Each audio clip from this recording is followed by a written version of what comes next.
नमस्कार, मी शुभांगी. मराठा दरबार या माझ्या यूट्यूब चॅनलवर तुमचं अगदी मनापासून स्वागत करते. लहानांपासून ते मोठ्यांपर्यंत सगळ्यांना चायनीजमधील विविध पदार्थ आवडायला लागले आहेत. घरी तेच पदार्थ खाऊन कंटाळा आला असेल तर आपण चायनीज घरी ट्राय करू शकता.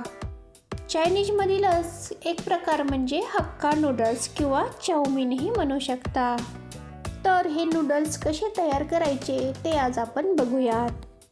तेव्हा अजूनपर्यंत सबस्क्राईब केलं नसेल तर चॅनलला सबस्क्राईब करून बाजूचे जे बेल आयकॉन आहे तेही क्लिक करा. नूडल्स तयार करण्यासाठी या ठिकाणी मी हे हक्का नूडल्स घेतले आहेत. हे असे थोडेसे जाडसर असतात. हे कुठल्याही किराणा दुकानात तुम्हाला सहज मिळून जातील. नूडल्स बनवण्यासाठी लागणाऱ्या भाज्या आपण बघूयात. या ठिकाणी मोठ्या साईजची शिमला मिरची अशा उभ्या आकारात कट करून घेतली.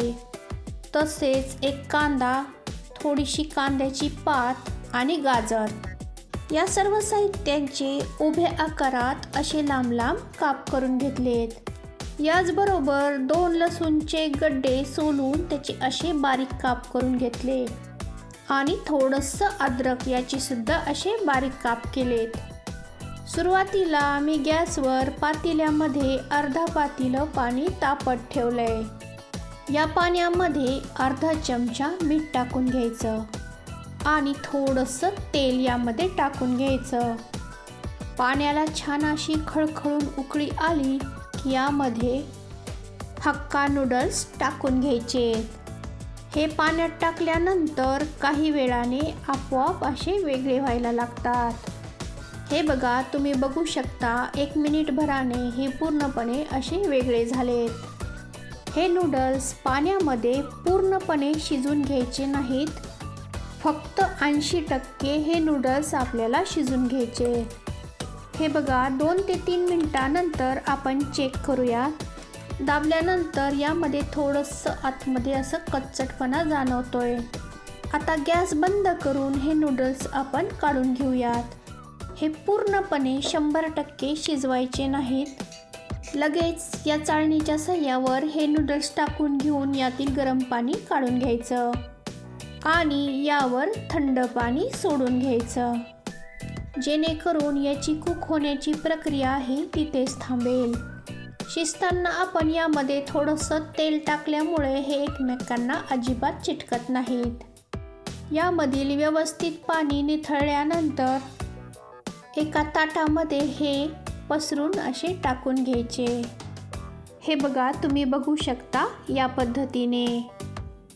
आता यावर परत थोडंसं तेल टाकून घ्यायचं.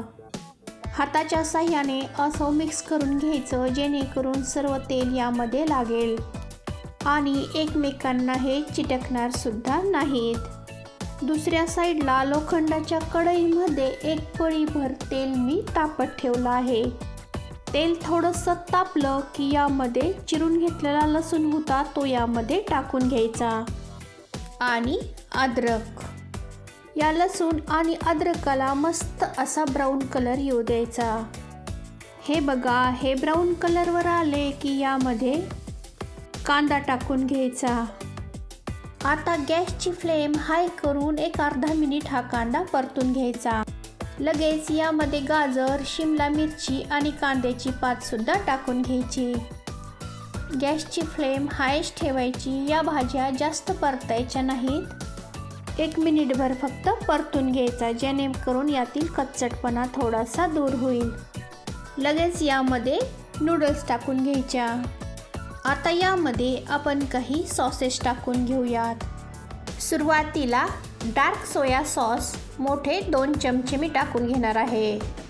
यानंतर रेड चिली सॉस 1 मोठा चमचा आणि शेजवान चटणी सुद्धा 1 चमचा. तसेच यामध्ये टोमॅटो सॉस सुद्धा 1 चमचा. सर्व सॉसेस टाकून झाल्यानंतर तुमच्याकडं असेल तर व्हिनेगर टाका किंवा नसेल तर मग अर्ध लिंबू यामध्ये पिळा. आता झटपट हे सगळं व्यवस्थित असं मिक्स करून घ्यायचं. गॅसची फ्लेम हायच ठेवायची भाज्यामध्ये तुम्ही यामध्ये पत्ताकोबीसुद्धा टाकू शकता. माझ्याकडं नव्हती म्हणून मी नाही टाकली. हे जास्त वेळ परतायचं नाही, 1 मिनिटाच्या आत हे तयार होतात. सगळ्यात शेवटी यामध्ये चवीनुसार मीठ टाकून घ्यायचं. मीठ हे अगदी कमीच टाकायचं कारण सॉसेसमध्ये मीठ असतं. मीठ टाकल्यानंतर परत हे व्यवस्थित असं मिक्स करून घ्यायचं. हे नूडल्स खाण्यासाठी तयार झालेत. तयार झालेले नूडल्स मी एका प्लेटमध्ये काढून घेते. बाहेरून नूडल्स आणण्यापेक्षा आपण या पद्धतीने घरी नूडल्स बनवू शकता. तुम्हाला हा व्हिडिओ आवडला असेलच तर व्हिडिओला एक लाईक करून व्हिडिओ जास्तीत जास्त शेअर करायला मात्र विसरू नका.